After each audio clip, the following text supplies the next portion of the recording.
Hello. You're listening to Talk of the Bay with your host, Mailing Obinata. That's me.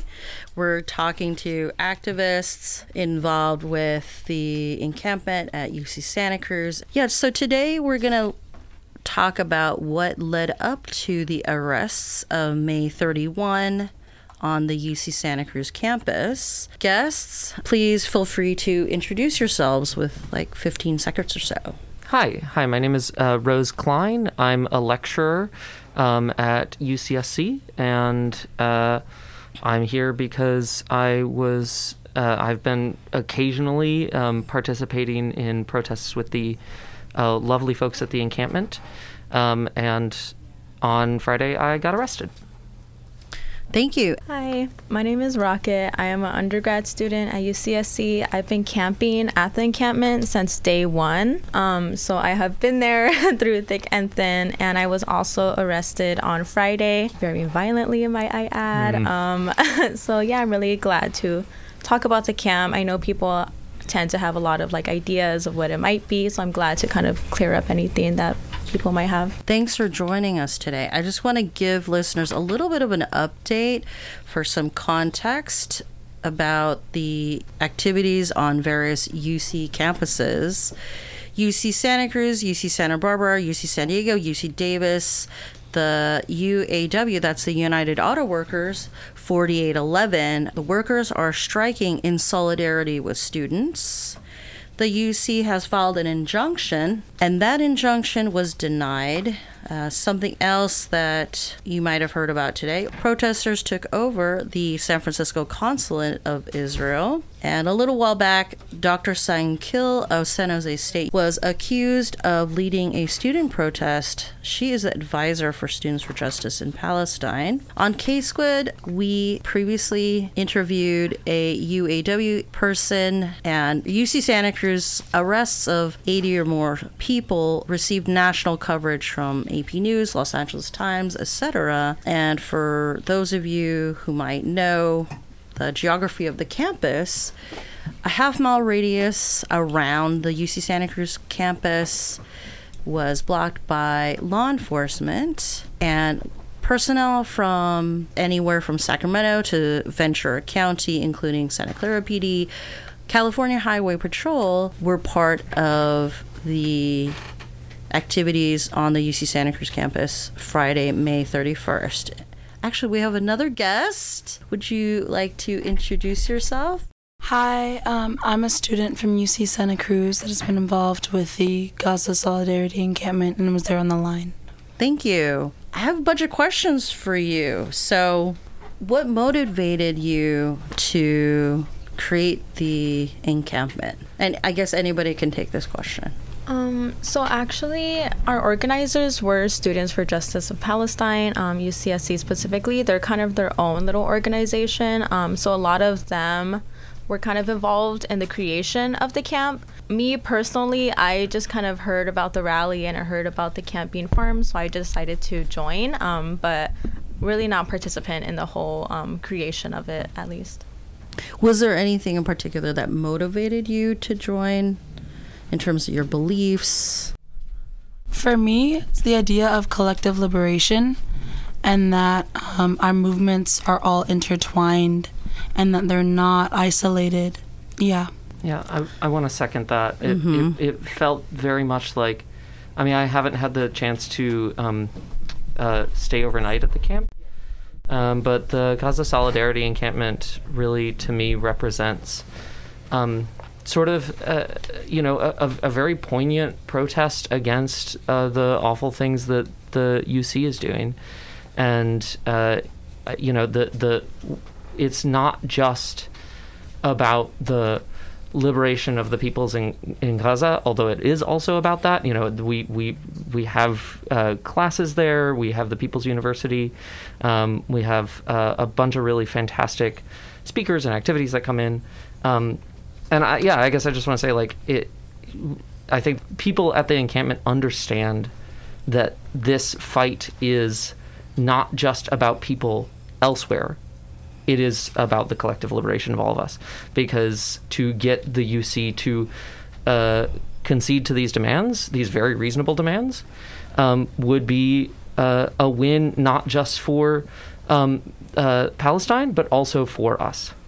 Okay, so for someone like me who doesn't know what collective liberation means, would someone like to explain what that looks like?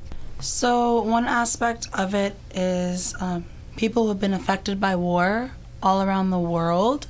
There's collective liberation in that, and particularly war waged by the United States and Israel globally. So that's one aspect of it. Another could be, as people here who live in the United States, our role as taxpayers, our role as people who vote individuals into office, who make decisions, and ultimately as people who are complicit in what's happening, and it being our duty to change that, not only for them, but for ourselves morally and ethically, to not have it be a possibility for an atrocity like this to happen again, and to stop it while it is happening now in whatever capacity we can. Thank you. Can I bounce off that? Yeah. I think in this sense, like, liberation is liberation from oppression.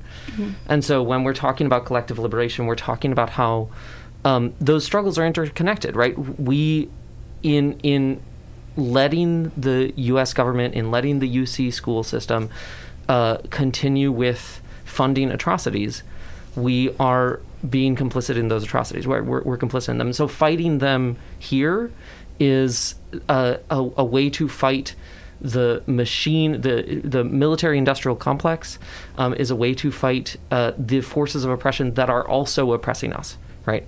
These are the same police that beat black and brown people in the streets of Santa Cruz and other areas, right? These are the same police that are, exerting power as a way of maintaining the status quo that is not healthy for the people. So I knew someone, when Hurricane Katrina was happening, I said, wow, we were talking about it, and then they were saying, well, I don't know anyone who even knows anyone around there.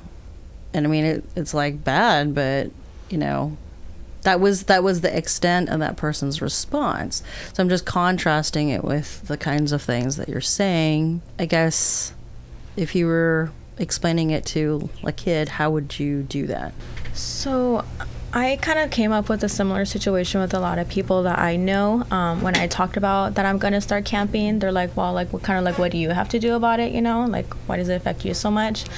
So my whole thing is kind of like, at this point, it is just kind of basic human empathy. I was not able to hear about all of these people being killed for just existing and our school funding it, being a student at UC Santa Cruz is being complicit in the genocide, So if there's anything that I could have done to help mitigate that, I'm going to do it, Especially if it's something as simple as just, camping with my fellow comrades. I know a lot of people didn't want to because they were uncomfortable, they didn't want to sleep on the floor, they didn't want to sleep outside.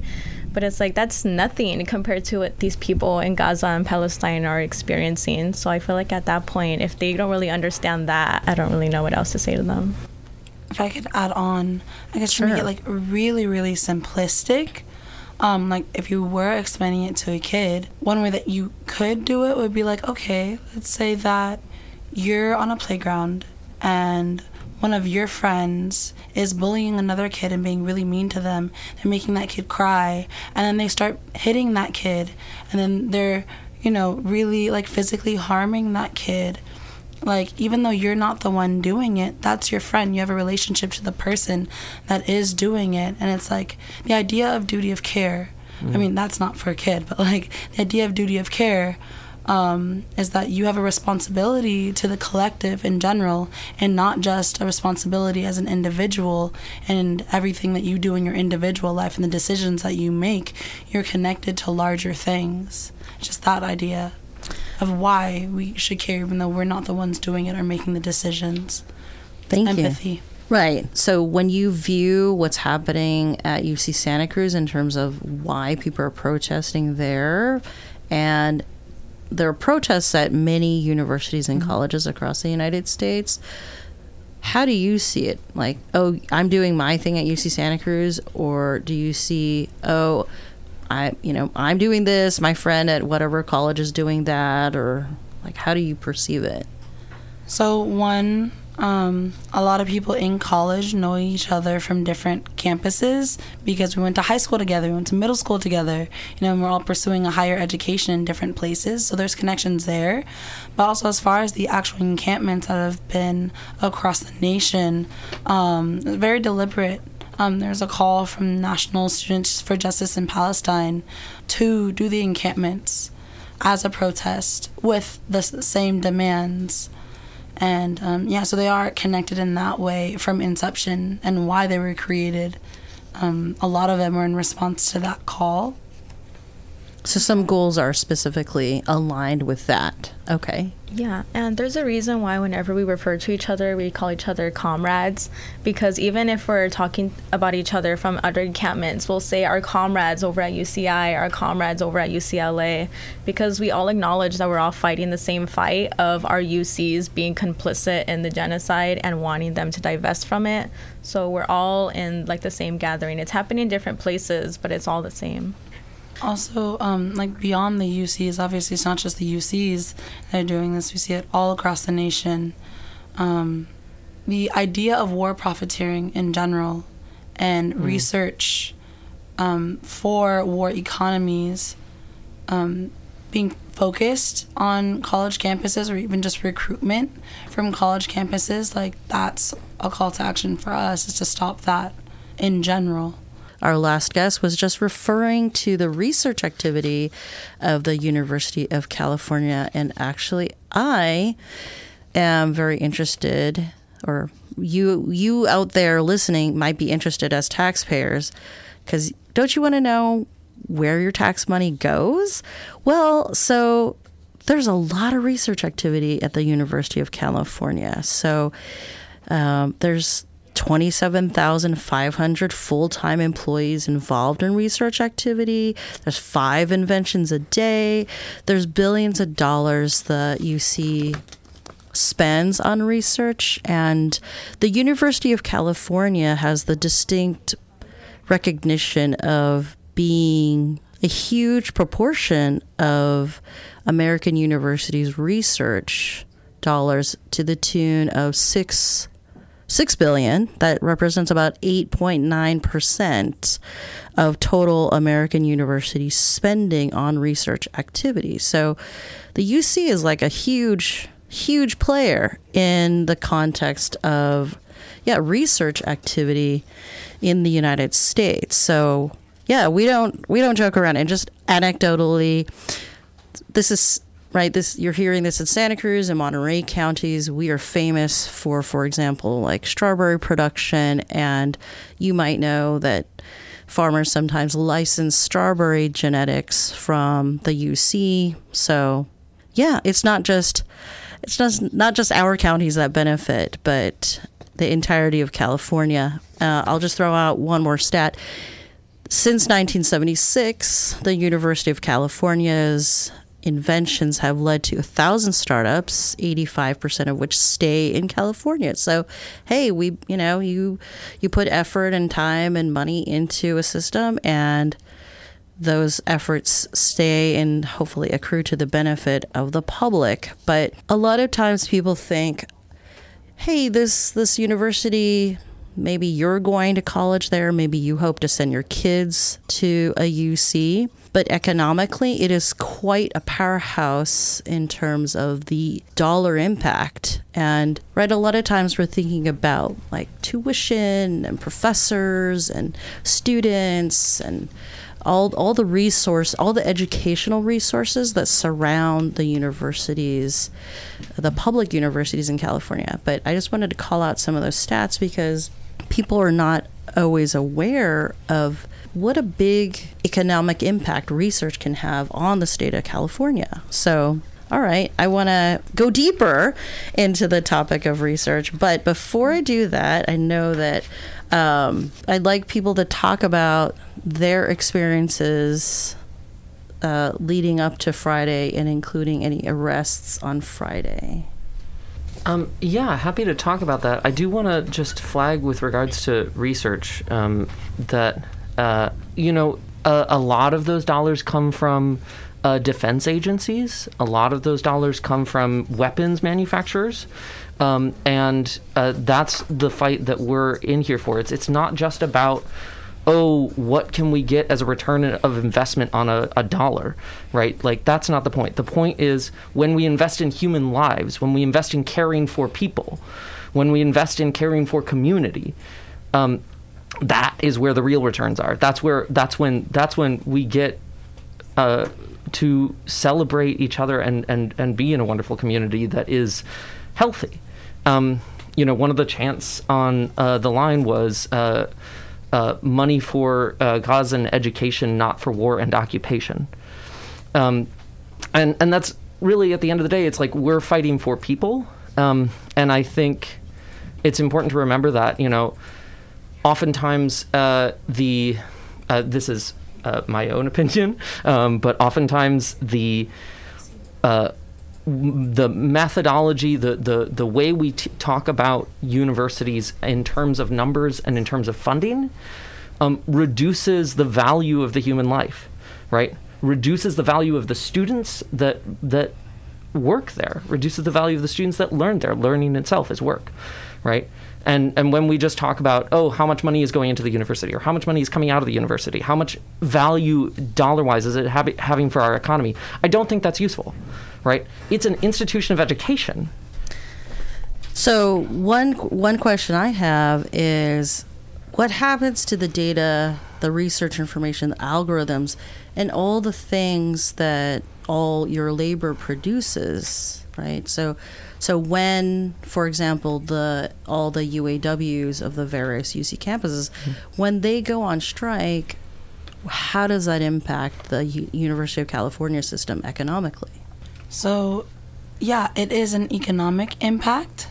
As you said, there's a lot of money that comes from that research work and its products, and the strike and the withholding of labor is an economic way of putting pressure on the university as a whole to pay attention and listen to the demands of disclosure and things like that for where does this funding come from, particularly DoD, Department of Defense funding, because we know that's very present on the UC level as a whole of research and what it goes to.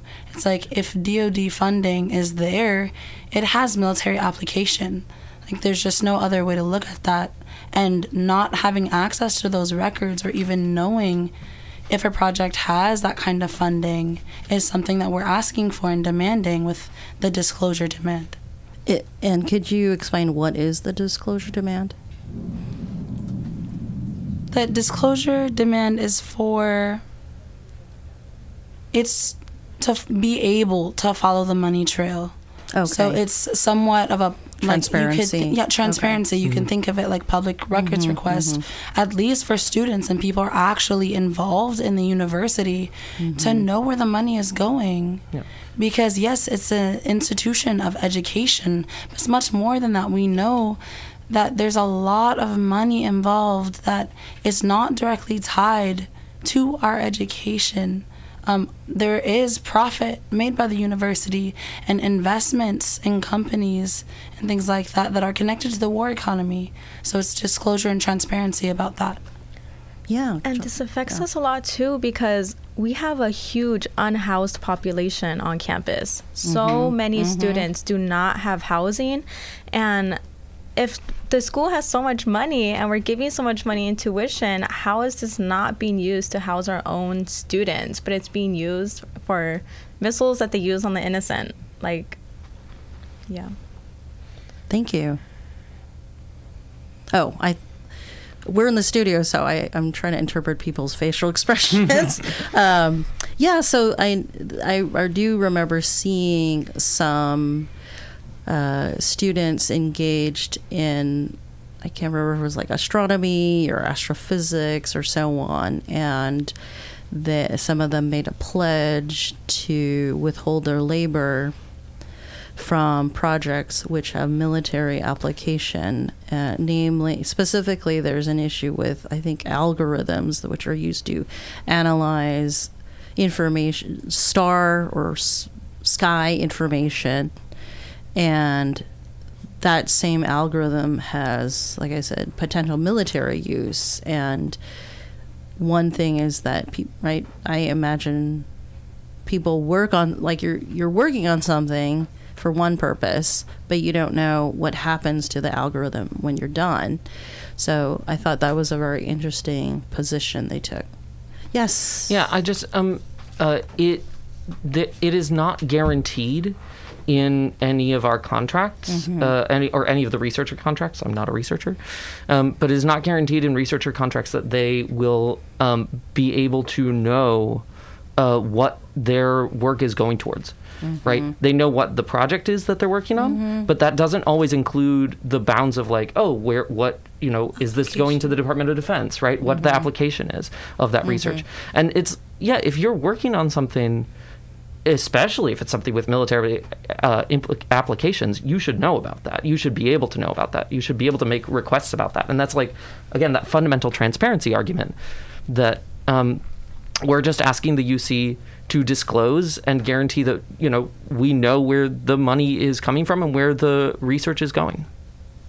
Thank you. Well, so how would you react to people? Well, okay, I had questions, but I did want to ask specifically about the arrest experiences. So if whoever wants to share first, please, jump in. We've heard many different narratives about the arrests, so I'd love to just have somebody explain what their experience was. So I guess I'll just preface that with saying, it really was a peaceful protest. No one laid a finger on a cop in an aggressive manner. We linked arms and stood our ground in protest, and even some of the chants. One of the chants was peaceful protest over and over and over. One of the chants was, "There's no riot here. Why are you in riot gear?" And ultimately, one of the most impactful things for me was not even what physically happened to me. It was hearing my comrades scream. It was blood curdling. It made me cry, pinpricks in my eyes, and emotionally, without thinking about anything, just hearing that, people I know, being able to identify who those cries were coming from.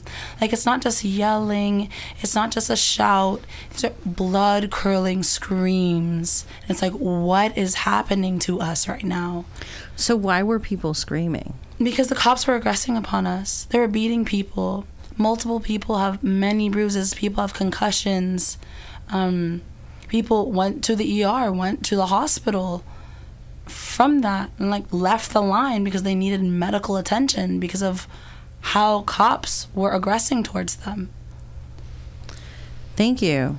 Anyone else want to share their arrest experience? Yeah, from the beginning of the camp, I knew that I wanted to help in any way that I possibly could, but I was not pro getting arrested. I kind of have a lot to lose, so I told myself I'll help as much as I can, but as soon as things hit the fan, I'm probably just gonna skedaddle. I was helping with evacuation, personal evacuation, people's items, people's stuff from camp in case something happened.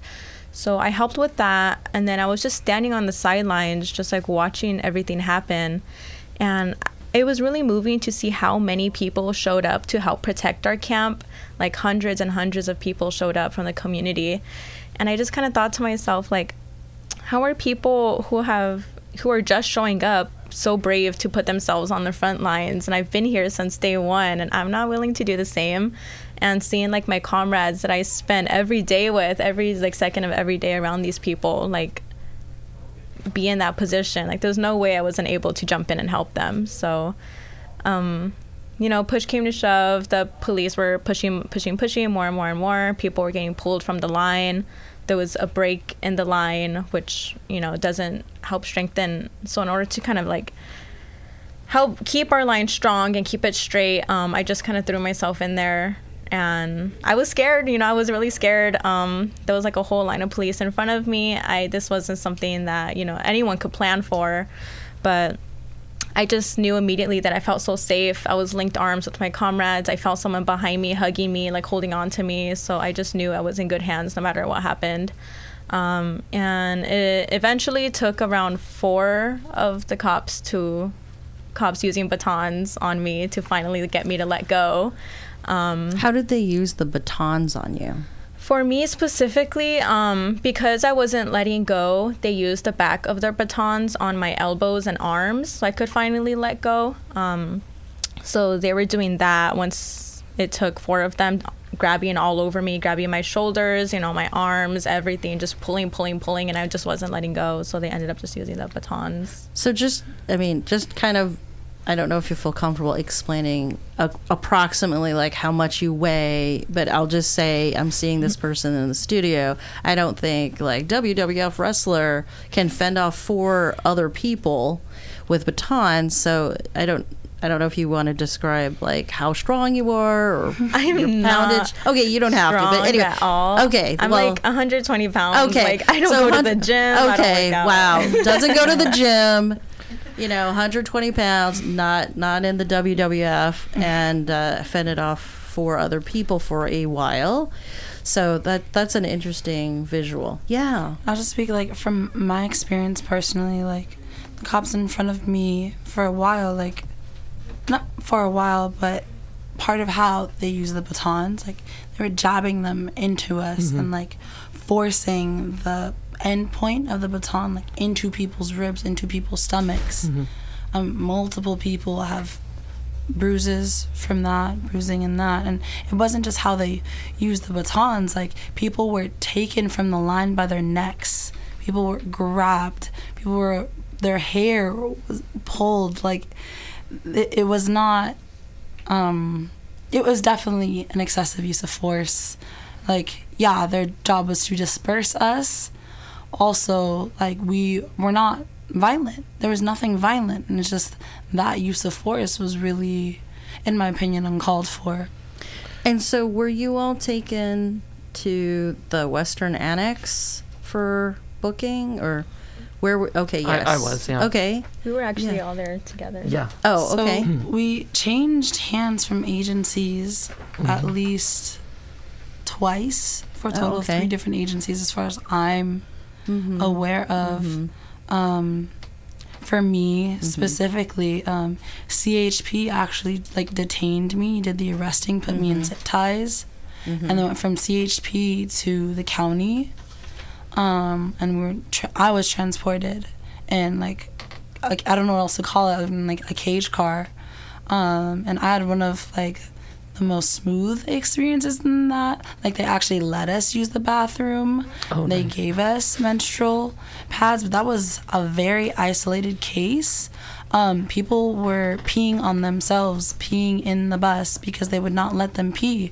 I know, not to out them, but like I know one person who had to pull out their tampon while in zip ties. Because they were like toxic shock, Oh, right. And if you leave that was a real tampon concern. too long. And like they just were not listening to them. That was a real issue for me. Like the first place that we were taken off campus was the coroner's office. It was really, really weird. So we were taken to the coroner's office, and some people were being processed there. The people who I was with in the cage car, we were allowed to use the bathroom and the restroom. And then they put us back on the cage car, and I slept for quite a while. Like at least, like I want to say at least 3 hours in the cage car asleep. And then I woke up and we were still in the cage car. And it was still a little while until we even got to that West Research Facility where they were processing us, and that was UCPD. Okay. Yeah. I think we have to take a break and do another station ID. Thank you. And we're back with Talk of the Bay. I'm your host, Mailing Obinata. We're discussing the journey of the UC Santa Cruz with encampment, protests, strikes, and arrests. We have some new guests in the studio, and you're welcome to introduce yourself with however you wish. I'm Taro. I was at the encampment the entire time, practically, and I'm Azad. Same thing for me. I was at the encampment the entire time since day one. Thank you. Yeah, so we've talked about what a research university does. We've talked about its economic role. We've talked about liberation. Collective liberation. Okay. So I've had a lot. All my guests have explained a lot of great things to me. I want to kind of drill into some specifics from Friday. For example, the Chancellor, Cynthia LaRive, issued a statement about the goings-on, and I just want to read an excerpt, or some excerpts. What is it? In one particularly worrisome incident Tuesday, an emergency medical vehicle was prevented from entering a facility in which a toddler was in distress. So I found that in the statement, and it's on the UC Santa Cruz website, so you can read. It's quite long, so people who are curious can certainly refer to it in its entirety. But also on social media, people have posted photographs and video of emergency vehicles like a fire truck and an ambulance, describing those vehicles as vehicles attached to that toddler incident. So the Chancellor is saying one thing, there's video and photographs people are posting to the contrary. So I don't know if anyone here wants to comment on that. Yeah. Yeah, I can comment on that. So, absolutely, there are videos and footage online showing emergency vehicles on campus, which contradicts the Chancellor's statement that those vehicles were not able to go on campus. And also, as someone who was there at one of those blockades, like witnessing one of those blockades, I can confirm that they did move barricades in order to let emergency vehicles through. And that was done immediately. That wasn't something where they were told to. It was, we saw an emergency vehicle, we understood that they needed to get through, and we understood that regardless of why we were protesting, an emergency vehicle is an emergency vehicle, and we let them through. And also for the other barricade, there's a group of students who are near the intersection of near family student housing on campus, and those students were also accused of blocking emergency vehicles. But the thing about that is the university brought in an entire bus to block that road. They brought in a loop bus to block that road. And that's not something that we could do, obviously. None of us have access to those buses. And on the other hand, we were letting vehicles through, but this is something where we see the university being responsible for blocking emergency services and blaming that on us through how they blamed it on us through that email. Thank you. And just for listeners, I think probably many people in the listening area may have visited the UC Santa Cruz campus, but there is limited road access, and that is for automobiles and buses. I believe I would explain it as like a 2-lane road, and there, if anyone has driven around campus, it's really hard to get around. I watched the video. It just seemed like, wow, when there's pedestrians, it's really easy to clear the road. If you had a bunch of cars, it would, I don't know, it might be difficult. So I also wanted to call out, most worryingly, they demanded we curtail the foundational right of academic freedom by condemning the use of funding from select federal agencies. Functionally, the encampment wanted to prevent our researchers from pursuing research related to topics with which they disagree. This is a dangerous precedent, and to give in to it would undermine academic freedom and make our academic community vulnerable to the values of whatever political force seeks to prevent free inquiry. So I read that. I wasn't sure how to interpret that. Oh, yes. Go ahead. Yeah. Okay. So, hi. I'm a lecturer. I've worked with researchers before. Yeah. Chancellor LaRive's email generously is an exercise in gaslighting. The academic freedom is when researchers and members of the university can say what they. It's essentially the right to publish things that the university administration might disagree with, right? And that does not extend to funding sources. The email is just wrong, right? So first off, it's getting the definition of academic freedom wrong. So what is academic freedom? Because that sounds nice. Academic freedom is when people affiliated with the university have the right to publish things that the university administration disagrees with. Okay. Right? So you cannot get disciplined for publishing something that disagrees with a stance set by the administration. Okay. So Right. in the statement, I guess I didn't understand what she meant by curtailing academic freedom. Well, she's lying. Okay. So- okay. That's Okay. what I'm saying. It's an exercise in gaslighting at the Okay. very least. She's lying. When we ask for certain funding sources, the Department of Defense, weapons manufacturers who participate in the violence against the people of Palestine, right? When we ask for that, we are not asking for researchers to not say something, right? We're not asking for the people involved with the university to silence themselves. Quite the opposite, right? We are asking for administration to stop accepting funding from weapons manufacturers and people involved with the genocide in Gaza, right? And those two things are just not the same, right? So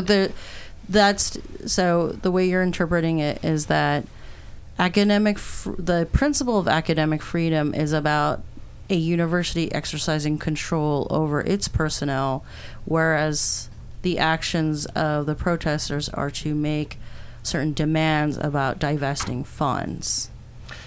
So you're saying those two things are not the same. The two things do not equate. Okay.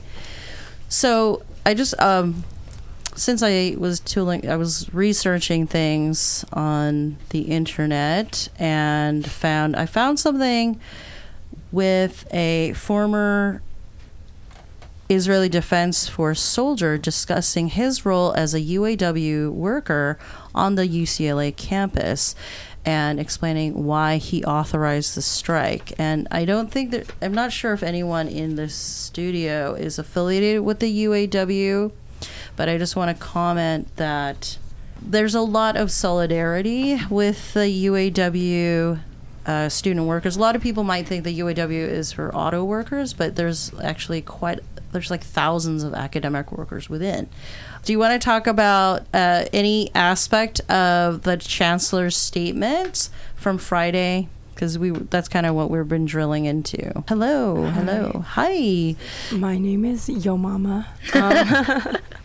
And I'm sorry that my voice is kind of dead. That's all right. Thank you for being in this program. Thank you for having us. Yeah. One thing that I would say is that the chancellor continuously walks or dances actually around the topic as to why people are even protesting to begin with. Something in both her and Lori's addresses to the community says that we are protesting with for reasons that the UC Santa Cruz has no role in, which is completely the opposite and denies the existence of our demands, continues to deny the existence of the genocide in Palestine that Israel is committing, and makes it seem like student protesters have an intention to harm the community when like my friend said earlier, we were letting people leave during the west entrance blockade and the main entrance blockade. We were allowing for the people who were trying to get off campus to get off campus. The only thing that we needed to do to finalize letting people go was for the cops to get out of the way. Mm-hmm. So she continues to deny the genocide in Palestine, and with that she continues to try to shed responsibility as to having a position of power to affect change, to actually meet our demands and make divestment happen across the UC and in our own campus as well. Thank you. And based on I guess me frantically researching stuff, I learned that students and unions in the Bay Area in the 80s were pivotal in the divestment activities in the divestiture from the apartheid regime of South Africa. And I'm just wondering if any of the guests here want to comment on that. I guess all that I'll say is exactly with that. We've seen it before where the university as a whole, University of California, or even just colleges, universities in general, can make the decision to not participate in something so drastic, I'll say it that way, where lives are being lost, people are being put into inhumane conditions. Like it's not like we're asking the university to divest from all companies that are BDS. We are very, very, very specific in that we do not want our education and our pursuit of academic freedom and our pursuit of higher education and knowledge and learning to be complicit in atrocity, in genocide, in apartheid. It is very, very clear about what we're asking for and why. Thank you. I just want to throw out there. Oh, yes. Yeah, I just wanted to comment on that too, about how at the end of the day, like what was said, we came to this university for a degree. We didn't come to this university for blood on our hands. And also you can see through this something very similar to the legacy of the fight against apartheid in South Africa is the process of co-opting language that's used and co-opting the student movement. And one thing we saw with the fight against apartheid in South Africa is back then universities and governments very much cracked down on students who were trying to fight against the apartheid regime and investments into the apartheid regime. And you see now we're fighting against a different apartheid regime in Israel. And now that we're doing that, you see a lot of the same co-opting. You see the universities honor the legacy of the students, or I shouldn't use honor, I would say co-opt the legacy of students who fought against apartheid in South Africa they build monuments to them, they build all these like curriculums around them. But at the same time, now that the same thing is happening now, a lot of people have forgotten that initially or originally it was the universities and the governments who were against those students. They were very much for the apartheid regime in South Africa. And you can even see it within the university where a lot of our first protests last year, they were met with a lot of resistance from the university, and a lot of times they're also met with complete ignorance for the plight that the Palestinian people have been going through. A lot of the statements of grief did not include the Palestinian people in any of the language. Like, it was obviously the genocide has not been acknowledged at all, but not even the loss of life in Palestine was acknowledged at the beginning. And now you see that the university tries to play this kind of like both sides thing where they say that there was some loss of innocent life in general. But again, it's also a process of co-opting where they're finally recognizing that there was some loss of innocent life, but even then they aren't recognizing a genocide, and even then they're ignoring the fact that the only reason there was ever an acknowledgement of innocent life being lost is because we pushed them to that point, to acknowledge the loss of life in Palestine. Thank you. I just want to, now we got 5 minutes left in the show. I just wanted to share with listeners, just encourage you to kind of think about what is the role of a research university. So for example, Google is a famous, I guess it is the progeny of two Stanford University people. I think they started up in the dorms or something. And just like, right, that could have been a startup from any of the 1,000 startups that have come out of the University of California system since 1976. And I think Google fired like 50 of its employees for demonstrating against Project Nimbus because those workers did not want their labor to be used in a contract that was taking place in Israel. So it's just when I'm kind of thinking about it from whether it's like a labor standpoint or intellectual property standpoint or a, I guess, resistance standpoint, it's just interesting to think about what is the role of our universities in these movements. And I know we have someone who's waiting to speak. do you want to comment on anything from the Chancellor's statement? We've been talking about emergency vehicles. We've been talking about co-opting. So, yeah, go right ahead. Any response to Chancellor LaRive's statement? Oh, this isn't about her statement. This is kind of about the questions that you've been asking. Yeah, sure. Well, the role of the university is to reproduce labor and to reproduce a working force that kind of like shapes and runs society. That's why we have so many different like majors and everything, to be able to truly account for like a well-rounded labor force. And that is very much structured through a capitalist framework, where the university doesn't only produce, like, not only does it produce the research and the researchers and connect them with jobs, like as we've seen, the UC has these partnerships with national laboratories of defense that create weapons, which is part of why we're protesting. So not only does it like create these jobs and train up the people to do that research, and we have whatever, 2 minutes. Okay. Oh, okay. Sorry. Okay, I didn't know if you had more. Okay. Did you have something else? Oh, yeah. Okay. Okay. Fine. That's okay. Thank you. And I don't know do we have emails? Okay. Well, you've been listening to Talk of the Bay with your host, Mailing Ominata. We've had a whirlwind panel with students discussing their experiences with encampment and arrests in UC Santa Cruz.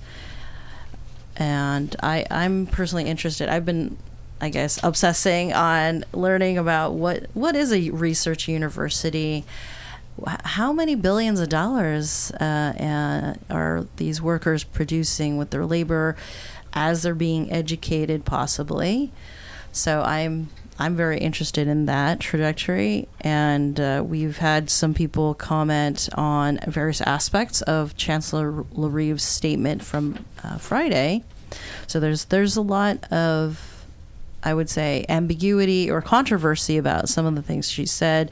People are contradicting that with photo and video information, as well as some of the eyewitness accounts in the studio from some of our guests today.